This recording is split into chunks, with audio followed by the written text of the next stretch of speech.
요나서 3장 1절부터 10절까지입니다. 제가 봉독해 올립니다. 하나님 말씀 받습니다. 여호와의 말씀이 두 번째로 요나에게 임하니라. 이르시되 일어나 저 큰 성읍 니느웨로 가서 내가 내게 명한 바를 그들에게 선포하라 하신지라. 요나가 여호와의 말씀대로 일어나서 니느웨로 가니라. 니느웨는 사흘 동안 걸을 만큼 하나님 앞에 큰 성읍이더라. 요나가 그 성읍에 둘러가서 하루 동안 다니며 외쳐 이르되 40일이 지나면 니느웨가 무너지리라 하였더니 니느웨 사람들이 하나님을 믿고 금식을 선포하고 높고 낮은 자를 막론하고 굵은 베옷을 입은지라. 그 일이 니느웨 왕에게 들리매 왕이 보좌에서 일어나 왕복을 벗고 굵은 베옷을 입고 제 위에 앉으니라. 왕과 그의 대신들이 조서를 내려 니느웨에 선포하여 이르되 사람이나 짐승이나 소 떼나 양 떼나 아무것도 입에 대지 말지니 곧 먹지도 말 것이요 물도 마시지 말 것이며 사람이든지 짐승이든지 다 굵은 베옷을 입을 것이요 힘써 하나님께 부르짖을 것이며 각기 악한 길과 손으로 행한 강포에서 떠날 것이라. 하나님의 뜻을 돌이키시고 그 진노를 그치사 우리가 멸망하지 않게 하시리라. 그렇지 않은 줄 누가 알겠느냐 한지라. 하나님이 그들이 행한 것을 곧 그 악한 길에서 돌이켜 떠난 것을 보시고 하나님의 뜻을 돌이키사 그들에게 내리리라고 말씀하신 재앙을 내리지 아니하시니라. 아멘. 하나님의 말씀입니다. 누가 돌이켜야 하는가, 이 돌이킴에 대한 이야기를 좀 하려고 합니다. 오늘 본문에 보면 이제 요나가 돌이켜서 시작된 이야기, 그리고 니느웨가 돌이켰고, 그리고 하나님이 돌이키는 이야기로 구성되어 있습니다. 오늘 이 말씀이 우리에게 무엇을 말하고 있는지 좀 함께 좀 깊이 좀 살펴보려고 합니다. 혹시 여러분 미러링 이펙트, 거울 효과라는 말 들어본 적 있습니까? 거울 효과. 뭐냐면 이제 상대방의 모습을 비추어서 내 자신을 확인하는 어떤 기법이에요. 보통 이제 요즘은 이제 뭐 TV나 예능들 보면 이제 결혼 이야기, 부부 이야기들이 참 많이 나옵니다. 그러면서 이제 상담하는 이야기가 참 나오는데 특별하게 부부 상담할 때 쓰는 기법 중에 하나예요.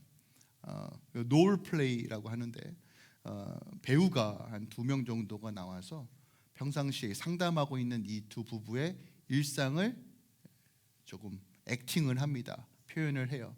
말투, 행동까지 그대로 똑같이 해요. 그럼 실제적으로 이제 이 상담하는 이 부부가 이걸 광경을 보죠. 내가 저렇게 말했다고? 내가 저렇게 행동했다고? 자, 이걸 하는 목적과 이유가 뭘까요? 자기 스스로를 객관화하고 직면하게 하는 거예요. 아, 이거였구나. 내 잘못이 이거였구나. 내가 이렇게 심했다고? 내가 우리 아이들한테 이렇게 심하게 말했다고? 막상 자신이 그 광경을 봤을 때 오는 그 효과, 이걸 미러 이펙트, 그 거울 효과라고 합니다. 사람은 늘 어떤 것을 거울 삼아 행동하기도 하고 행동하지 않기도 합니다. 저는 요나서 3장이 바로 이런 거울 효과가 명확하게 보여지고 있는 말씀이라고 생각합니다. 하나님께서 지금 니느웨 백성들의 회개를 통해 요나에게 명확하게 말하고 있어요. 그러니까 니느웨의 회개를 거울 삼아서 요나에게 말해주고 있다는 것이에요. 그리고 요나와 요나를 대표하는 이스라엘과 또한 요나와 이스라엘을 대표하는 종교관으로 매여 있는 오늘날의 교회에게 하시는 말씀이라는 거예요. 그러므로 요나서는 명확하게 믿지 않는 자들을 향한 말씀, 그렇게도 우리가 이해할 수 있겠지만 기성 성도들, 오늘날 교회, 어떻게 보면 신앙의 자부심과 어떤 업적과 내가 하나님을 안다라고 말하고 있는 바리새인과 사두개인 혹은 그런 분류의 사람들에게 오늘 이 요나서가 주는 말씀은 니느웨의 회개라는 이 거울을 통해서 우리에게 분명하게 전달하고 있다는 것이에요. 오늘날 우리가 신앙생활이 굉장히 개인적인 신앙으로 바뀌었어요. 나만 구원받으면 돼. 조금 넓어지면 우리 아이들도 구원받아야지, 남편도 구원받아야지, 조금 더 이제 넓어지면 이제 일가칠족도 구원받아야지라고 넓혀지지만 많은 부분에서 나, 나만 복 받으면 되고 나만 구원받아도 돼라고 하는 것이 강한 것도 사실입니다. 그러다 보니까 우리가 어떻게 신앙을 접근하냐면 이런 거예요. 하나님 말씀이 증거가 돼도 저건 우리 남편이 들어야 되는데, 이건 이게 뭐 김집사가 들어야 되는데, 권사님이 들어야 되는데, 혹은 이렇게 반응하죠. 목사님이나 잘하세요 라고 반응을 해요. 저는 그저 제가 이 단위에 쓰는 것도 굉장히 부족한 사람인 건 맞아요. 제가 한없이 부족하고 쓰는 것도 참 부끄러운데, 우리가 늘 하나님의 말씀을 대할 때 여러분 꼭 잊지 말아야 될 것이 있어요. 뭐냐면 이 말씀은 지금 저에게 하시는 말이다. 나에게 하시는 말이에요. 하나님은 돌들을 통해서도 우리에게 말씀하시는 분이에요. 하나님은 늘 말씀하시는 분이에요. 들을 준비가 되어 있으면 우리는 들을 수밖에 없습니다. 오늘 이 요나서가 여러분의 삶 가운데 명확해지고 또 하나님의 뜻이 무엇인지를 분명하게 깨닫는 시간 되길 소망합니다. 오늘 두 번째로 하나님께서 말씀하셨다라고 기록되어 있어요. 하나님의 뜻을 피해 얼굴빛을 피해 정말 지구 끝까지 도망갔던 요나예요. 욥바로 내려가고 배 밑으로 내려가고 진짜 이제 바다 밑바닥까지 물고기 뱃속에서 떨어져 도망갔는데, 결국 그 도망간 지점에서 죽기보다 하나님 뜻 따르는 거 너무 싫다고 도망갔던 요나 앞에 하나님의 얼굴이 비춰져요. 이젠 죽는 것도 내 맘대로 안 되는구나 하는 것을 깨닫고, 그래요 하나님, 구원은 오직 하나님께 있습니다 라는 것을 깨닫고 항복합니다. 이 3일이란 기간 동안에 완전하게 돌이켰다라고는 할 수 없지만 그래도 자신의 고집을 꺾고 하나님, 내가 서원하겠습니다, 다시 하나님의 부르심으로 나아가겠습니다 결단해요. 그 후로 물고기가 육지로 요나를 토해냅니다. 그 후에 오늘 본문 말씀이 이렇게 시작하죠. 여호와의 말씀이 두 번째로 요나에게 임하니라 이르시되 일어나 저 큰 성읍 니느웨로 가서 내가 내게 명령한 바를 그들에게 선포하라예요. 그러니까 이미 말씀이 주어진 말씀이에요. 이 말씀이 어떤 말씀이에요? 요나서 1장 2절 말씀이죠. 너는 일어나 저 큰 성읍 니느웨로 가서 그것을 향하여 외치라. 뭘 외쳐요? 그들의 악독이 하나님 앞에 상달되었다. 너희들 악하다, 너희들 범죄하였다, 너희들 심판받아 마땅하다라고 전하라는 것이에요. 여러분 기억하세요. 그리스도인의 삶은 우리 통해서 하나님의 빛이 드러나는 순간 어둠은 드러날 수밖에 없어요. 그러니까 그리스도인의 삶은 하나님의 말씀을 더하지도 빼지도 않고 증거하는 삶을 통해서 이 세상의 악을 드러내는 역할을 한다는 것이에요. 근데 문제는 내가 주의 말씀을 온전하게 새기지도 않고 적용하지도 않고 증거하지도 않으면 이 빛은 자꾸 퇴색된다는 거예요. 내가 빛으로 가까이 갈수록 빛이 명확해지는데 빛과 멀어질수록 빛과는 먼 사람, 흐리멍텅한 삶을 살아갈 수밖에 없어요. 어저께 이 랭리 지역가에 엄청난 정전이 일어났어요. 교회는 전기가 잘 들어와요. 근데 저희 집이 이제 밤늦게까지 9시에 들어왔어요. 저희 아내가 문자하면서 흑암이에요, 무서워요. 제가 그랬어요. 오붓하고 좋네. 저는 여기 밝은 데 있으니까. 어둠이 주는 힘이 있죠.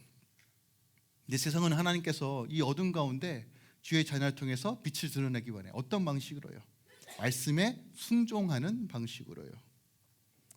그런데 오늘날 우리의 가장 큰 문제는 말씀을 말씀으로 적용하고 증거하는 것이 아니라 내 식대로 계속 자의적으로 해석해버려요. 내 고집과 내 이념과 이데올로기로 잘못 이해하고 잘못 적용해요. 그러다 보니까 하나님의 빛이 자꾸 변색되는 거예요. 변색되면 어떤 일이 벌어집니까? 세상은 그 빛을 못 봐요. 변색된 색으로 보죠. 하나님은 소망을 말하는데 사람들은 절망만 바라볼 수밖에 없다는 거예요. 여러분 기억하세요. 하나님은 요나를 통해서 우리에게 명확하게 보여주시는 건 뭐냐면 부분만 순종하는 것도 온전치 않다는 걸 명확하게 우리에게 보여줘요. 겉으로 보기에는 하나님의 말씀에 순종하는 것처럼 보입니다. 하지만 마치 억지로 아이에게 시키잖아요. 제가 집에 오면 늘 우리 아들에게 시키는 것이 있어요. 뭐냐면 루에라, 손 씻고 양말을 벗어서 꼭 빨래 바구니에 넣어. 빨래 바구니는 3층에 있어요. 1층부터 내려오죠. 2층에 손을 씻어요. 그 양말을 벗어서 3층 올라가는 계단 위에 살포시 놔요. 누에라, 그건 아니다. 씩 웃어요. 갖다 놔라, 갖다 놔라, 갖다 놔라. 내조를 마침내 쏘는 순간 이러고 가요. 힘든데. 아시죠? 저희 아들 막 바등바등 뛰어다니는 거. 힘들대요. 억지로 어쩔 수 없이 하는 것 같은 표정이 적나라하게 보이는 것이 요나예요. 명령은 따랐어요. 죽고 싶은데 죽지도 못했어요. 여러분, 죽고 싶은데 죽지도 못하는 상황 혹시 이런 거 경험하면 안 되죠. 경험하지 마세요, 이런 거. 근데 삶이 죽고 싶어도 죽지 못하는 상황이 있어요. 저는 그런 간증도 많이 받습니다. 하나님께서 살려주시는 거예요. 여러분, 생명의 주관자가 하나님이시기 때문에 여러분 함부로 못 죽어요. 그죠? 그런데 죽지 못해 사는 것처럼 했는데 또 나름대로 서원도 했네. 하나님, 내가 주님께 제사를 드리며 주님께 서원하겠습니다. 그러니까 마지못해 하긴 해야 되겠는데 투덜투덜 거리면서 지금 하고 있는 거예요. 또한 이런 마음도 있었던 것 같아요. 그 원수 같은 그 나라, 내가 혹시 그 하나님의 말씀 전하다가 혹시 해코지 당하는 거 아니야? 죽는 거 아닌 거 아니야? 이런 마음도, 두려움도 있었을 것 같아요. 근데 여러분, 이게 이해가 되십니까? 제가 이 말씀 묵상하면서 야, 나를 배 밖으로 던지라는 이런 깡따구는 있는데, 약간 폼나게 주는 거에 대해서는 뭔가 자부심이 있는데, 해코지 당해서 죽을 건 두려워하는 이 마음, 이게 사람이 얼마나 간사합니까? 요나가 딱 지금 그래요. 그런데 요나의 가장 큰 문제는 뭐냐면 여전히 하나님 뜻과는 전혀 상관없이 억지로 내 의로 어쩔 수 없어서 하고 있는 요나의 모습이라는 거예요. 하나님은 여전히 구원의 기회를 주시고자 하는 것이 하나님의 뜻인 것을 명확하게 알고 있음에도 불구하고 그것을 전혀 인정하지 않고 있어요. 오직 구원은 이스라엘에게만 있습니다. 하나님, 이 고집을 여전히 꺾지 않고 있단 말이에요. 그럼 이 요나의 모습을 통해 우리는 질문해 봐야 돼요. 나는 진짜 하나님께 온전한 순종으로 나아가려고 하는가? 우리 여전히 넘어지고 부족할 수 있어요. 근데 방향성이, 여러분, 이거예요. 하나님의 뜻에 마음에 방향성을 두는가, 아니면 그냥 생각만 하고 형식적으로 따르는 척하는 거는 완전히 다르단 말이에요. 내가 정말 주님의 말씀이 진리라는 것을 믿는다라면, 그리고 내 안에 여전히 내가 원하는 것과 하나님이 원하는 것의 이 갈등과 이 충돌 속에서 나는 대체 어떻게 대처하고 어떻게 방향성을 잡고 있는가 질문해 봐야 한다는 것이에요. 예수님은 요나를 어떻게 보셨을까? 마태복음 12장입니다. 보세요. 지난주도 나눈 말씀을 살펴봤는데, 그때 서기관과 바리새인 중 몇 사람이 말하되 선생님이여 우리에게 표적을 보여주시길 원합니다. 예수께서 대답하여 이르시되 악하고 음란한 세대가 표적을 구하나니 선지자 요나의 표적밖에 보일 표적이 없다예요. 자, 악하고 음란한 세대 가운데 요나의 표적밖에 보일 게 없다예요. 그런데 기억하세요. 지금 이 말씀을 누구에게 하고 있는 말이에요? 바리새인과 서기관들, 종교 지도자들에게 하는 말씀이에요. 자, 너희들이 구해야 될 표적은 요나의 표적뿐이 없다. 무슨 말입니까? 요나가 너의 거울이다요. 요나의 삶이 딱 너희들 삶과 똑같다라고 말하는 거예요. 제가 요나가 누구라고 말씀드렸어요. 오늘날 나태한 목회자들이에요. 자기밖에 모르는 성도들이에요. 세속화되어 있는 교회라고 제가 이미 설정값을 하고 갔습니다. 요나서 전체가 그걸 이야기하고 있는 것 같아요. 하나님께서 지금 오늘날 교회에게 니느웨의 회개라는 거울을 통해서 대체 뭘 말하고 있는지 여러분 분명하게 깨달으셔야 돼요. 그러니까 요나는요, 그냥 부분적 순종, 부분적 돌이킴을 하는 사람의 가장 전형적인 예가 요나라는 것이에요. 자, 요나가 처음 받았던 말씀이 뭐예요? 오늘 요나서 1장부터 4장까지 정리해 보면 이거예요. 니느웨의 죄악이 가득하니 그것이 지금 하나님 앞에 상달되었으니 너는 가서 40일 내내 지나면 이 성이 무너질 것을 선포하라 해요. 두 가지입니다. 너희들의 죄악이 무엇인지를 지적하고 그리고 40일 후에 심판이 있을 것이니 회개하라. 이 말씀을 증거하라는 거예요. 자, 그런데 오늘 요나가 어떻게 증거합니까? 3절과 4절입니다. 요나가 여호와의 말씀대로 일어났어요. 즉각적으로 일어났어요. 하기는 잘해요. 니느웨로 갑니다. 근데 니느웨는 사흘 동안 걸을 만큼 하나님 앞에 큰 성읍이라. 요나가 그 성읍에 들어가서 하루 동안 다니며 외쳐 이르되 40일이 지나면 니느웨가 무너지리라 하였더라. 여러분 보세요. 큰 성읍이라는 건 두 가지 뜻을 가지고 있어요. 지리적으로 크다는 뜻이에요. 그리고 크다는 것은 하나님의 지대한 관심이 있다는 뜻이에요. 그러니까 하나님께서 지금까지 계속 니느웨를 보고 계셨어요. 재고 계셨어요. 관심이 많다는 뜻입니다. 자, 제가 당시 그 자료를 토대로 니느웨가 얼마나 큰지를 좀 계산해 봤어요. 이라크 북부 지역 모솔이라는 지역에 니느웨가 있었어요. 그러니까 수치로 얘기하면 여러분들 잘 이해가 되지 않으니까 쉽게 표현해 보겠습니다. 니느웨의 성읍만 보면 대략 크기가 어느 정도냐면 뉴 웨스트민스터와 포트무디 정도예요. 그런데 광역까지 성읍만 있는 게 아니잖아요. 성읍까지 치면 대략 둘레가 100km 제곱 스퀘어예요.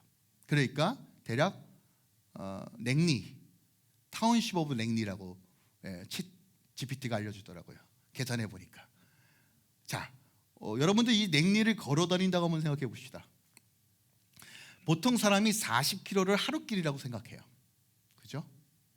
그러니까 걸어만 가도 3일이 걸리는 도시예요.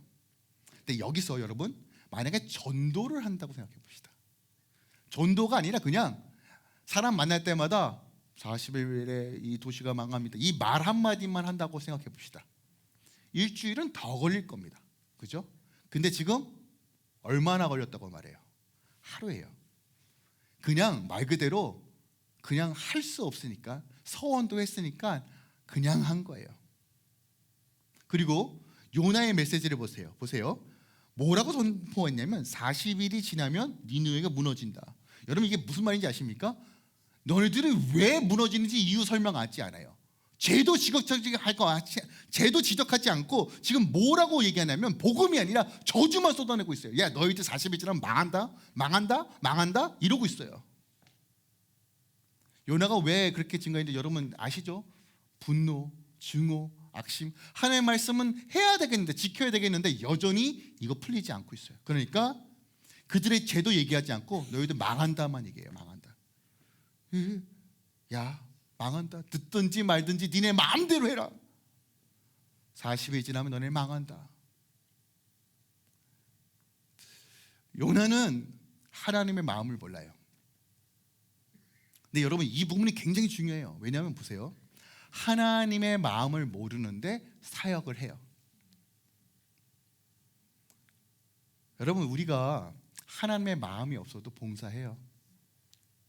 하나님의 마음이 없어도 선교해요. 하나님의 마음이 없어도 목사가 강단에서 설교할 수 있어요. 우리가 주를 위해 살아간다는 건 뭘까요? 오늘날 많은 그리스도인들이 하나님의 마음과 뜻은 모른 채 자신의 원하는 방식으로 하나님을 섬겨요. 자, 예를 들어 볼까요? 이런 거예요. 여러분의 사역의 동기가 뭐예요? 왜 시작하셨어요? 아, 목사님, 저는 노래하는 게 너무 좋아요. 찬양하는 게 너무 좋아요. 그래서 저 찬양대 할래요. 아, 목사님, 저는 애들이 너무 좋아요. 애들만 보면 막 눈빛이 막 팍팍팍 해서 저 교사할래요. 목사님, 저는 섬기는 게 그게 밥 퍼주니까 그렇게 막 푸근하더라고요. 막. 목사님, 남들이 먹는 거 보면 저도 막 배불러요. 저 주방 봉사할래요. 아, 목사님, 저 보니까 사람 만나고 웃을 때 저한테 웃어주는 거 너무 좋아요. 제가 주문 하나 줄게요. 선한 마음이에요. 여러분 이게 잘못됐다는 게 아니에요. 네, 여러분 기억하세요. 내 의로 시작한 것은 내가 인정받지 못하고 내가 대접받지 못할 때 이것이 섭섭과 분노로 바뀌어요. 여러분, 주께서 주신 재능과 달란트로 헌신하고 사역하는 건 너무 중요하지만 우리의 모든 시작은 하나님의 마음과 뜻으로부터 시작해야 돼요. 그렇지 않으면 여러분, 내 의로 내 중심으로 시작한 것들은 결국 육의 열매들을 맺혀줘요. 교회에서 할 게 없으니까 다른 교회로 옮겨요. 나한테 대접받지 못하니까 교회를 옮겨요. 왜요? 나는 하나님의 뜻이라고, 하나님 내가 이걸 너무 좋아해서 했는데 나중에 보니까 사람들이 공격만 하네. 이놈의 교회 옮겨버리자. 죄송해요. 제가 목회를 시작한 지 이제 20년이 다 돼가는데 제가 보았던 결과가 이래요. 원인이 하나님 중심, 하나님의 마음을 모르고 했더니 그 결과가 나와요. 이건 다 예외 없더라고요. 선교사님도 목사든 다 예외가 없어요. 기계처럼 의무감으로 아니면 그렇게 하는 거 아니에요. 하나님의 뜻이 뭐예요, 여러분? 하나님을 사랑하고 내 이웃을 사랑하고, 사랑이 동기예요. 영혼 구원이 동기예요. 그러니까 이게 전부라는 거예요. 에베소 교회가 왜 질타를 받았어요? 첫사랑을 잃어버렸어요. 그들이 열심이 없었나요? 아니요. 열심으로는 최고였어요. 요나는 하나님의 일을 하고 있지만 하나님의 마음이 없어요. 요나서 4장 11절에 보면 우리 다다음에 살펴볼 텐데 좌우를 분별하지 못하는 자가 12만여 명이나 있대요. 니느웨예요. 이게 하나님의 관심이에요. 하나님의 뜻은 이들을 구원하기 원하는 거예요. 근데 요나는요, 야 너희들 다 지옥 가라. 너 40일 후에 너네들 지옥 간다. 이 얘기하고 있어요. 네, 맞죠? 하나님 나 전한 대로 증거했습니다. 이거 하고 있어요 지금. 우리가 얼마나 요나와 같은지를 보셔야 돼요 정말. 그런데 요나의 기대와는 너무나 다른 일들이 벌어져요 지금. 오늘 본문 봅시다. 5절과 6절입니다. 니느웨 사람들이 하나님을 믿고 금식을 선포하고 높고 낮은 자를 막론하고 굵은 베옷을 입은지라. 그 일이 니느웨 왕에게 들림에 왕이 보좌에서 일어나 왕복을 벗고 굵은 베옷을 입고 제 위에 앉으니라. 자 보세요. 복음이 아니라 저주를 쏟아냈어요. 근데 이게 무슨 일이죠? 이들이 회개를 하기 시작합니다. 그냥 회개도 아니고 전 국가적인 회개가 이루어집니다. 여러분, 구약에서요 이렇게 큰 회개의 부흥은 없어요. 구약 여러분 보세요. 창세기부터 말라기까지 보시라고요. 이스라엘에 이런 회개는 없었어요. 한 번도, 단 한 번도 없었어요. 요나가 꿈꿨던 거 아닐까요 지금? 요나가 이스라엘 백성들을 향하여 꿈꿨던 거 아닙니까? 바알과 아세라를 무너지고 있는 이스라엘 백성들을 향하여 주여 우리를 긍휼히 여기시고 이 백성을 회개하여 주께로 돌이켜 해달라고 간구했던 선지자 아닙니까? 오히려 이방 땅 니느웨는 망해라, 하나님의 구원은 없다, 너희들은 절망과 지옥 가라 라고 선포했던 그 지역은 한 번도 유해를 찾아볼 수 없는 큰 부흥을 지금 눈앞에 보고 있으면서, 이게 얼마나 아이러니한 상황이에요. 구약의 역사에서 또 여러분 백성이 먼저 회개하고 왕이 회개했던 기록은 없어요. 보통 지도자가 먼저 회개하고 선포하고 그 백성들이 따라오는 것이지, 가장 낮은 백성부터 회개하고 거꾸로 왕한테 간다고요? 그 당시 그 나름대로 그래도 패권을 가지고 있었던 아수르가요? 여러분 이런 일은 없습니다. 그러니까 요나 입장에서는 엄청나게 당황스러운 일이에요 지금. 황당했을 거예요. 거의 요즘 말로 현타 왔을 거예요. 현타. 이게 뭐지? 왜 이런 일이 벌어지지? 니느웨 전체 도시가 주께 회개하고 돌이키는 모습에 그는 어떻게 보면 굉장히 망연자실했을 거예요. 그런데 여러분 기억하세요. 이 역사적 배경을 조금 아시면 아하 하실 거예요. 혹시 예전에 갑자기 배우 이름이 생각이 안 나네요. 그 배우가 이렇게 시상식을 할 때 이런 얘기를 했어요. 저는 아무것도 한 게 없습니다. 스태프들이 막 반찬도 밥도 저는 그냥 숟가락 하나 얹었을 뿐입니다. 예, 황정빈, 그죠? 그 이야기가 딱 떠올라요. 왜냐하면 보세요. 여러분, 우리는 보이지 않지만 하나님의 보이지 않는 손이 이 세계의 모든 역사를 이끌어 가심을 믿으십니까? 믿으십니까? 여러분들이 지금 일어나고 있는 그 모든 일들 가운데 하나님의 선하심으로 인도하심을 믿으십니까? 자, 당시 요나가 활동하던 때 배경을 아셔야 돼요.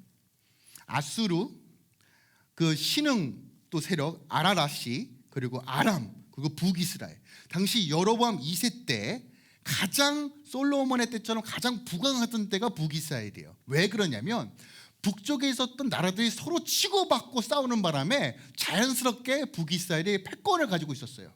신기하죠? 그러니까 아수르는 오랜 전투로 인하여 모든 백성들과 왕이 피폐해진 상태예요. 지금 당시 전쟁은 신들과 신들의 전쟁이라고 생각했어요. 그런데 자기네 신들이 이기질 못하는 거예요. 그로 인하여 굉장한 허탈감과 허망한 가운데 있었어요. 또한 당시 역사적으로 보면 BC 1605년과 BC 759년, 765년과 759년에 큰 전염병이 돌아옵니다. 그리고 763년 6월 15일에 일식이 있었어요. 이 역사적 팩트입니다. 일식이 뭐예요? 달이 해를 가리는 거예요. 아수르 전역에 흑암이 가득 찼습니다. 여러분, 당시 점성술사 그리고 이런 점치는 자들이 대부분 지혜자들이었어요. 그들이 일어나고 있는 이 모든 현상을 어떻게 해석했을까요? 신이 노했다, 우리 망한다라고 얘기했을 거예요. 하나님께서 이미 세팅 다 해놓으셨어요. 그래서 지금 이 모든 상황 가운데 니느웨 왕의 자존감이 가장 바닥에 쳐내려요. 하나님 앞에 굴복할 수 없는 상황으로 벌어졌어요. 지금 가장 낮추신 상태가 그때였어요. 그래서 그냥 요나가 가서 외치기만 하면 회개가 일어날 분위기를 완전히 다 만들어 놓은 상황이에요. 근데 요나는 이거 몰라요. 모릅니다. 한낱 작은 우리가 그걸 어떻게 알겠어요? 하나님께서 이미 다 세팅해 놓은 상태란 말이에요. 가장 복음이 잘 들어갈 수 있는 마음밭으로 다 만들어 버렸어요. 이런 배경에서 보세요. 저주만 선포했는데 이게 믿어지는 거예요. 한낱 물꼬리 비린내 잔뜩 나고 남루하게 생겼던 히브리인이 와가지고 야 40일에 너희들 망한다, 이 말이 믿어지는 거란 말이에요. 여호와 하나님이 드디어 우리를 멸하시는구나. 여러분, 하나님의 섭리를 믿으셔야 돼요. 지금 흘러가고 있는 세계의 정세 어지럽죠. 이해가 안 되죠. 여러분들 납득이 안 될 겁니다. 막 정의가 이겼다고 막 환호성을 쳐요. 글쎄요, 여러분, 모든 역사적 평가는 지나가 봐야 알잖아요. 그렇죠? 저는 하나님께서 이 일을 통해서 어떻게 하실지가 정말 기대가 돼요. 기대가 돼요. 그래서 우리는 기도할 수밖에 없는 거예요. 여러분, 국가적인 일만 그렇습니까? 아니요. 여러분의 삶도 똑같습니다. 여러분 혼란이십니까? 핍박이십니까? 어려운 가운데 있으십니까? 문제 앞에 있으십니까? 여러분 괜찮아요. 하나님 작업 중에 계세요. 보이지 않는 주님의 왼손이 여러분을 보호하시고 그의 의로운 손이 여러분을 지키시고 인도하십니다.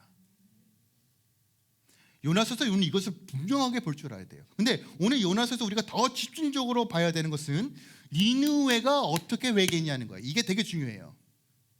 자, 오늘 7절부터 다시 보겠습니다. 7절에 왕이 그의 대신들과 조서를 내렸대요. 여러분, 조서가 뭐예요? 도장 땅 찍은 거예요. 왕이 명령한 겁니다. 전 국가적으로 너 이거 반드시 해라, 안 하면 죽는다요. 다니엘을 통해서 우리가 조서가 어떤 의미가 있는지 알잖아요. 그죠? 왕의 명령입니다. 대신과 상의하고 즉각적으로 조서를 내렸는데 그 조서의 내용이 뭐냐면 보세요. 사람이나 짐승이나 소떼나 양떼나 아무것도 입에 대지 말지니 곧 먹지도 말 것이요 물도 마시지 말 것이라. 완전한 금식을 선포해요. 사람뿐만이 아니라 모두요, 짐승들도 먹을 거 주지 말래요. 또한 뭐라고 말합니까? 사람들이나 짐승도 굵은 베옷을 입을 것이다. 또 뭐라고 말합니까? 힘써 하나님께 부르짖어라. 또 뭐라고 말합니까? 각기 악한 길과 손으로 행한 강보에서 떠날 것이라. 그리고 9절에 이렇게 얘기합니다. 하나님의 뜻을 돌이키시고 그 진노를 그치사 우리에게 멸망하지 않게 하시리라. 그렇지 않은 줄 누가 알겠느냐. 5가지로 구분할 수 있어요. 첫 번째로 금식을 선포해요. 물도 먹지 않는 거예요. 뭐예요? 완전히 수그리는 거예요. 죽기 살기로 완전히 주님 앞에 낮춰져서 회개하는 거예요. 두 번째로 베옷을 입었대요. 베옷은 이렇게 짜는 게 아닙니다. 염소털이나 낙타의 털로 만든 이런 포대자루 같은 거예요. 노예들만 입었어요. 볼품 없습니다. 그런데 지금 이 옷을 누구까지 입었다고요? 왕까지요. 왕. 즉각적으로. 그리고 여러분, 이것을 입었다는 건 슬픔과 애통, 절규를 표현하는 방식이에요. 초상집에 있는 것이 베옷입니다. 그런데 이걸 누구까지 입었다고요? 짐승까지요. 여러분, 혹시 여러분 키우는 애완동물 굶겨보신 적 있으세요? 없으세요? 너무 사랑하니까 꼭 줘야 돼요? 예전에 제가 고양이를 키웠는데 얘네들은 밥 안 주니까 와서 머리를 박고 손을 치더라고요. 여러분, 애들도 밥 안 주면 울잖아요. 동물들도 밥 안 주면 울어요. 물도 안 주는데 울겠어요? 안 울겠어요? 이 우는 소리까지 하나님께 애통으로 표현하고 있는 거예요. 이 얼마나 절박한 회개예요. 세 번째로 힘써 부르짖었어요. 여러분, 밥 안 먹고 소리 지르는 거 쉬워요, 안 쉬워요? 첫 번째 날은 쉬워요. 괜찮아요. 속이 비니까 괜찮은데 둘째 날 3일 4일 금식해 봐요. 목소리 안 나와요. 신경질만 금식하면 이제 거룩해져야 되는데 배고픈데 예민한데 왜 건드려? 그죠? 승질낼 힘도 없어요, 솔직하게. 그런데 뭐요? 힘써 부르짖었대요. 죽기 살기로 기도한 거예요. 네 번째, 악한 길에서 떠나 행한 강보에서 뭐예요? 당시 아수르는 어떤 나라였어요? 여러분, 사람을 죽이고 뼈와 살을 막 발라서 막 자랑하고 그렇게 정말 잔인한 나라 중에 나라였단 말이에요. 폭력을 행하고 불법을 행하고 이런 생활을 완전히 접고 삶의 방식을 바꿨다는 거예요. 그리고 마지막으로 하나님 뜻에 맡깁니다. 하나님, 내가 회개했으니까 하나님 용서해 주셔야 돼요. 하나님, 내가 죄에서 돌이켰으니까 하나님 우리에게 구원을 주셔야 돼요. 이렇게 얘기하지 않고요, 혹시 하나님이 구원해 주셔도 감사하고 그렇지 않더라도 우리가 마땅히 이것을 감내해야 된다라고 얘기합니다. 여러분, 이게 얼마나 겸손한 회개예요.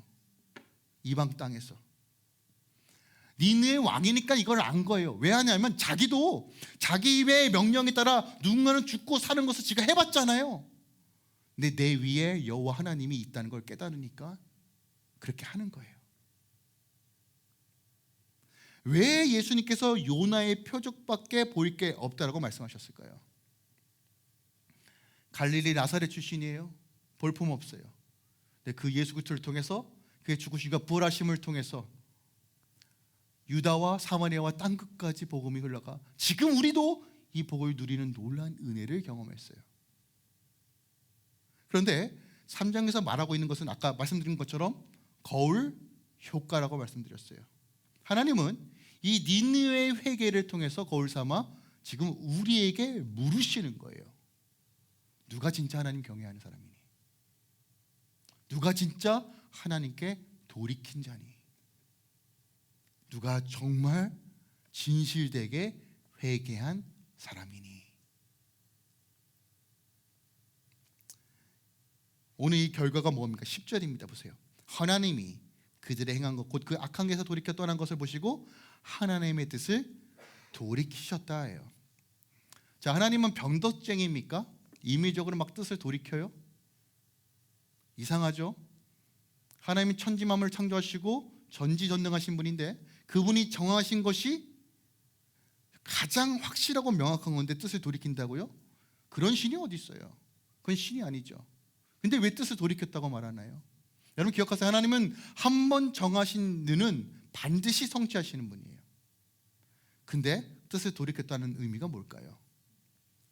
뜻을 돌이킨다는 것은 측은히 여기다 긍휼히 여기다예요. 누굴요? 우리 인간을요.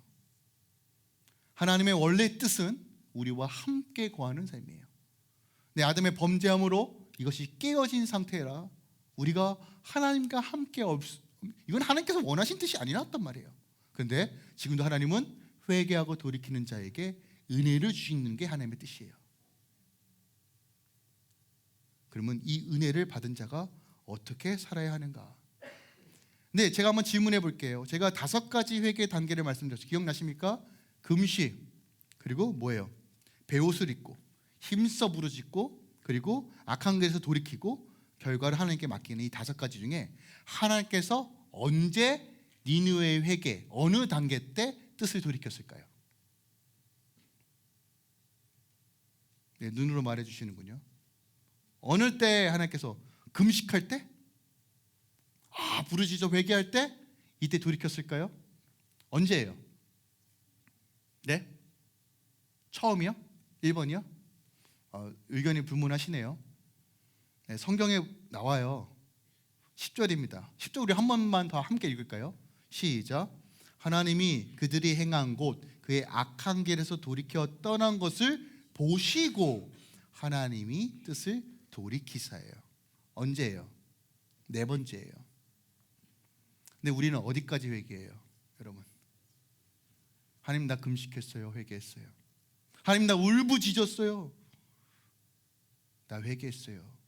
우리가 딱 이 정도 수준으로만 회개해요, 여러분. 아닌가요? 여러분 울부짖고 기도하면 속은 시원하죠. 근데 삶은 안 바뀌어요. 제가 많은 분들을 보면서 왜 이 부분이 자꾸 풀리지 않을까, 저 사람에게 왜 하나님께서 왜 자꾸 상황만 나를 똑같은 말씀을 하고 있는데 왜 저 정도는 저걸 못 알아들을까 보니까요, 4단계까지 못 가요.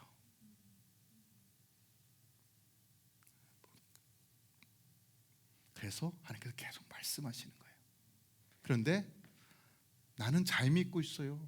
난 헌신도 해요. 난 헌금도 해요. 하나님 내가 얼마나 주님 사랑하는지 알잖아요. 하나님도 그거 다 아시죠. 여러분 기억하세요. 회복은 온전한 회개를 통해서만 이루어져요. 오늘 주님께서 보셨다라는 이 단어는 계속 보신 거예요. 느느웨를. 네, 하나님께서 결정하셨어요. 언제 결정하셨습니까? 그들이 악한 길에서 그들의 강포와 그의 거짓된 길을 돌이켜 회개함으로 더 이상 악한 일을 안 하고 거짓말을 안 하고 공의와 정의를 행하며 주의 뜻 가운데 살아내는 것을 볼 때 하나님께서 돌이켰다는 거예요. 저는 이 말씀 꼭 기억하셨으면 좋겠어요. 요나에게 하시는 말씀이에요. 교회에게 하시는 말씀이에요. 우리에게 하시는 말씀이에요. 우리가 너무나 많이 무뎌졌어요. 그죠?